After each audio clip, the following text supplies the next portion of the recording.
What is going on? What's going wrong with North Carolina right now? It's pure. It's very simple, Fanta, and it starts with defense. This team's success is going to be dictated by how well they play defense, and we've talked about that all year. This team is talented. RJ is playing very well, but they're not talented enough to not show up on the defensive end. And when you let a team shoot 62% from the floor, you're not going to win. You're just not going to win unless you have Michael Jordan on your team. We don't have that. So we've got to show up and get back to our defensive principles. That's the first thing that's got to be corrected.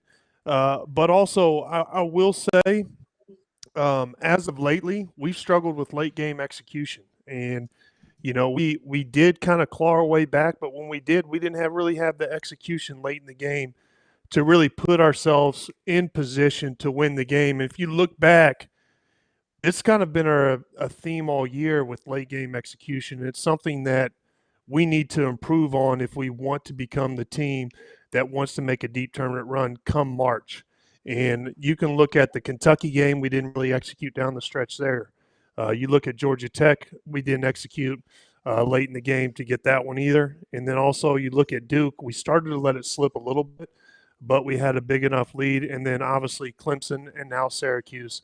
So those are my two things with this team that we need to clean up. But it all starts with defense, and they've got to get back to their defensive principles if they want to have success. Yeah, I agree with Tyler because look, before the last three of those last five, the Tar Heels were top five in the country in defense. And now they've slid down to 11. Thank guys, look, that's very good. I feel like they can fix it, but they just haven't guarded to the same level as they did the first, I don't know, 20 games of the season. Something's happened. And I think the Georgia Tech game kind of cracked the door open a little bit just because they were playing Duke next. So you kind of found out their faults. And then kind of the hangover game against Clemson at home where Clemson, quite frankly, to Tyler's point, made a lot of late game plays to seal that game, whether it was offensive rebounds, big time defensive stops, or timely shots off of those offensive rebounds. It was about finishing out possessions, and North Carolina didn't do that against Clemson. And tonight against Syracuse, if you don't do well at the end of the clock, it's going to be tough for you sometimes because I thought Quadir Copeland, towards the end of the game, that guy was everywhere. I mean, really had a defensive impact, did a nice job there. It's just this North Carolina team's still really talented. And you look at their offensive numbers, they're still really good.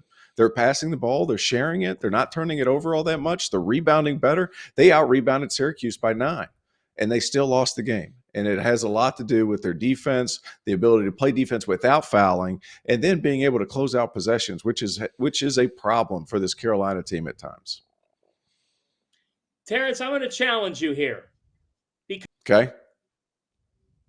That we've seen a blue blood go down on the road. Kansas last night in blowout fashion to Texas Tech. North Carolina tonight to Syracuse, but now it's a skid for North Carolina. Now Kansas has struggled on the road in the Big 12 this year, but a lot of teams have struggled on the road. That's a theme in college hoops. Between Kansas and North Carolina, Terrence Oglesby, who do you trust more? I think there's a little bit more depth with Carolina than there is with Kansas. And I think that leaves you susceptible whenever you're playing in the NCAA tournament. I'm not saying North Carolina's loaded to the brim with depth either. I just think they can throw maybe a guy or two more out there. It just worries me a little bit as far as Kansas's depth. Both guys, I mean, going down to Lubbock, never an easy place to play, especially when that fan base is rejuvenated, which this year they are, and rightfully so. McCaslin's done a great job. It's just, if I had to pick one team right now, I feel like the defense at Carolina will eventually come back around. We're in February, obviously. If you're going to hit a rut, you need to start getting in the process of getting out of that rut at this point of the season. I think Carolina still has room to be able to do that. And, I would pick Carolina if I had to pick one of the two. Yeah, I guess, Tyler, my thought process is this. For Carolina, is this a little bit of complacency? When you're having a great year, you just inevitably hit a wall. They'll be all right. They'll be all right in March because when the stakes are higher, they'll be able to be who they've been throughout the majority of the year. Or, as a player, is your mindset going back there? Look, It's not who we are. We're falling back into bad habits. And tomorrow morning, we got to watch this game back and say, enough is enough. Yeah, I exactly agree with on the last case you made there. I don't think it's a time. I don't believe in the whole complacency thing. I think if you're a team that's serious about making a deep tournament run and being a good team and one of these great teams, which I don't think, there's still a lot of unknowns with this team. They're not as talented to say that they're just going to run through the tournament. They need to clean up the defensive end. They need to figure out their rotations. And also, I will say I thought they struggled tonight with the zone. I think they need to figure out a little bit how to handle zones just a little bit better. And I know they put Cadeau on that when they went 3 out, 2 in. They put him as a big right there in that free throw line spot because he's such a good passer. But I think they need to clean up some things and also look at what they can do to really improve and stay hungry and keep improving. I don't think this team can get complacent as soon as any team does that. I don't think there's any team in college right now that's talented enough to be complacent. I think every team, in order to get where they want to get, they need to figure out what they need to improve. In Carolina, obviously, there's something going on that they need to fix and correct if they want to be the team that they had hopes of being. Tyler, how much is this on coach at this point of the year? And how much is it on the old dudes in the locker room to just pull people together? Well, I think it's a tough task, and I think you've got to give Hubert Davis a lot of credit this year. After what he went through last year, I think he's arguably. I think you could say before these couple losses, he was in the mix for Coach of the Year, and I believe that. And I know I'm a little bit biased here, but I think he's done a great job of I think he's done a great job of blocking out the noise from last year and really getting this team to focus. And the chemistry and the way this team has played this year is much better. But also, this is on the team as well. Okay, you cannot have a coach that needs to coach effort at any point.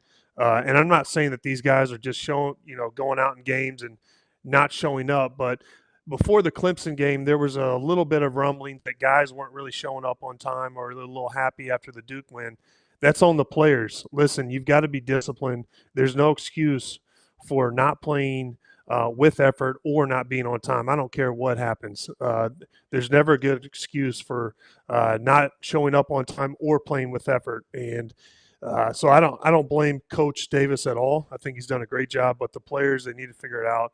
And, I think it's on both of them actually to work and see what they can do to improve.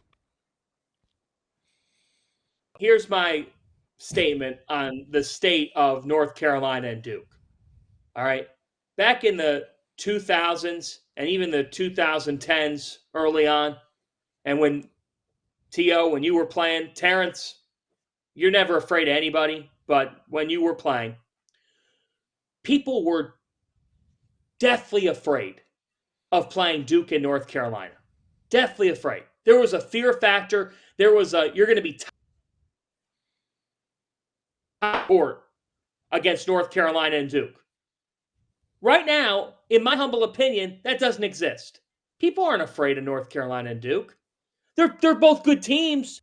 They're both really good teams. And on their best day, they're great teams. But I'm waiting for the toughness. I'm waiting for the fear factor. And I just feel like there's been flashes of it at UNC where they've punched people in the mouth and have just rode to a win. But you're North Carolina. You got to do this every game. This isn't a show up sometimes type of program. You're a blue blood. We hold you to that standard. And the same can be said of Duke. I think that either one of them, if not both, Terrence, could be sitting in an Elite Eight. And when you get to the Elite Eight, of course you can go to a Final Four. But to get there, you've got to have an edge.